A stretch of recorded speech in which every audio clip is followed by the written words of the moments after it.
রাজনৈতিক টানাপোড়েনে দীর্ঘদিন আটকে তিস্তা মহাপরিকল্পনা বদলেছে সরকার, নতুন করে এসেছে প্রতিশ্রুতি। তবে হয়নি মহাপরিকল্পনা বাস্তবায়ন, বদলায়নি জনগণের ভাগ্য। কিন্তু কেন? সেই প্রশ্নেরই উত্তর খুঁজেছেন সহকর্মী মাহমুদ রাফিন।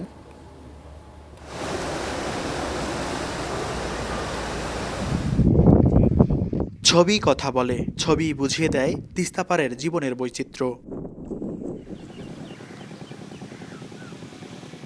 ভারত থেকে নীলফামারীর কালীগঞ্জ দিয়ে ঢুকে ৫ জেলা ছুঁয়ে চিলমারি বন্দর, সেখানে ব্রহ্মপুত্রে মিশেছে তিস্তা।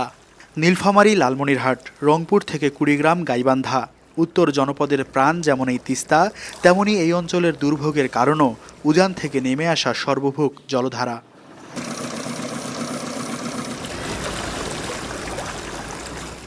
অভিন্ন নদী হওয়ার পরও আন্তর্জাতিক আইন অমান্য করে ৩ দশক আগে গজলডোবায় ব্যারেজ বসায় ভারত।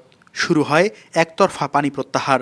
এতে বছরের বেশিরভাগ সময়ে তিস্তা থাকে মরুভূমির মতো শুষ্ক, আর বর্ষায় উজান থেকে ছাড়া পানিতে ভেসে যায় উত্তরাঞ্চলের ফসল, জমি, ভিটাবাড়িসহ সবকিছু। প্রতি বছর ২ কোটি মানুষের জীবনকে বিপন্ন করা এই তিস্তা এখন আর কেবল নদী নয়, হয়ে উঠেছে রাজনীতির দাবার গুটি। প্রতি বছরে যে আমাদের যে কষ্ট থেকেই যায়, আমাদেরকে এভাবে সবাই ভূয়ামি করিয়া আশা দিয়েই আমাকে যাচ্ছে, এবং আমরা ছোট থেকে এইভাবে আশা নিয়ে আমরা জীবনযাপন করতেছি। আমরা কোন দিন মরণ হয়ে যায়। ভোটের সময় আইসে যে আমাকে একটা ভোট দেন, এবার আমরা বান্ধবো, তিস্তা বান্ধবো, হেটা বান্ধবো, আর ভোটও বেড়ে গেল, তা বলাই চলে গেল। তখন থেকে বলে এসেছে যে মহাপরিকল্পনা হবে এবং রাস্তাঘাট হবে। আসলে কিছু হয় না, এটা সব ভুয়া। উপদেষ্টা কইল যে জানুয়ারি মাসে কাজ উদ্বোধন হবে মহাপরিকল্পনা। জানুয়ারি তো মনে করেন যে প্রায় চলে যাইতেছে। তিস্তা প্রশ্নে যৌথ নদী কমিশনের প্রস্তাবও পরোয়া করেনি ভারত। এই অবস্থায় মহাপরিকল্পনার সম্ভাব্যতা যাচাই শুরু হয় ২০১৬ সালে। ২০১৯ সালে এর প্রতিবেদন দেয় চীনা প্রতিষ্ঠান পাওয়ার চায়না। এ নিয়ে দফায় দফায় আলোচনা হলেও অদৃশ্য কারণে দৃশ্যমান হয়নি অগ্রগতি।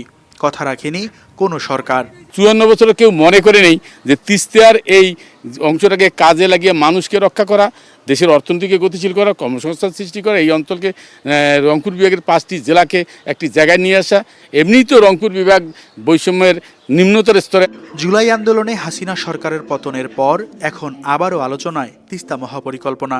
নেতৃত্বে এসেছে পরিবর্তন, নতুন মাত্রা পেয়েছে কর্মসূচি।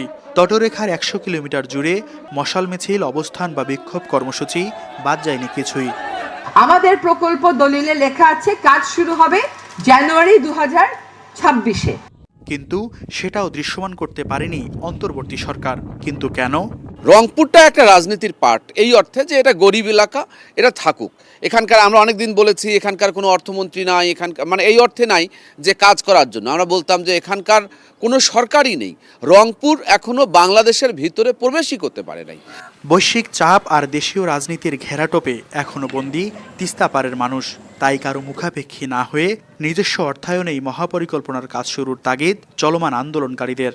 প্রতি বছর যদি ২-২.৫ হাজার কোটি টাকা বরাদ্দ দেয়, তাহলে নিজস্ব অর্থায়নেও এই প্রকল্পটা বাস্তবায়ন করা সম্ভব। এর জন্য কোনো দেশের মুখাপেক্ষী হওয়ার দরকার নেই। অতীতের সরকারগুলো আমাদের সঙ্গে প্রতারণা করেছে, প্রতিশ্রুতি দিয়ে বাস্তবায়ন করেনি। আমি আশা করি যে তিস্তা মহাপরিকল্পনার আন্দোলনে আমি এবং আমাদের জনগণকে নিয়ে যে ভূমিকাটা রেখেছি, আমার এই ভূমিকাটা আমি অব্যাহত রাখব। এই দুর্ভোগ থেকে মুক্তি কবে, সে প্রশ্ন এখন আর শুধু তিস্তা পারের মানুষের নয়, পুরো দেশের। এই তিস্তা ঘিরে কম জল ঘোলা হলো না। কখনো ভারত, কখনো বা চীনের দোহাই দিয়ে পরিকল্পনা থেকে সরে এসেছিল বিগত সরকার। তবে ত্রয়োদশ সংসদ নির্বাচনের পর নতুন সরকারের দিকে চেয়ে থাকা ছাড়া আপাতত কোনো উপায় নেই তিস্তা বিধৌত 5 জেলার কোটি মানুষের।